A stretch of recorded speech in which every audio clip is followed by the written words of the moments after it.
অনেকে বলে প্রেগনেন্সি জার্নিতে মা ছাড়া মা হওয়ার কষ্ট অনেক। সেটা কিন্তু আমি এখন নিজের জীবন দিয়ে উপলব্ধি করতে পারছি। আমি যখন প্রেগনেন্সির প্রথম থেকে শ্বশুরবাড়িতে ছিলাম তখন বিশ্বাস করো, নিজের ভালো লাগা মন্দ লাগাটা কিন্তু কেউ বোঝেনি। কখন কোনটা খেতে ইচ্ছে করছে, কখন শরীর খারাপ লাগছে কাউকে বলেও বোঝাতে পারিনি। কিন্তু এখন তো প্রেগনেন্সি শেষের সময়, আর আমি এখন আমার মায়ের কাছে আছি।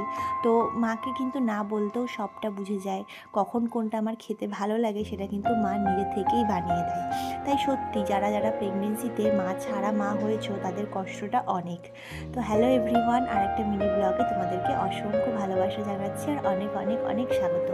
দেখো, এখন তো মায়ের কাছে রয়েছি, আমাকে সেরকম কোনো কাজই করতে হয় না, তাও চেষ্টা করি নিজেকে অ্যাক্টিভ রাখার জন্য যেটুকু টুকটাক মায়ের কাজে হেল্প করে দেওয়ার। তেমন আজকে সকালবেলা জলখাবারটা বানিয়ে নিয়েছিলাম, গরম গরম রুটি আর 1 কাপ লিকার চা। চা আমি খুব একটা খাই না, কিন্তু মাঝে মধ্যে খেতে কিন্তু বেশ ভালোই লাগে।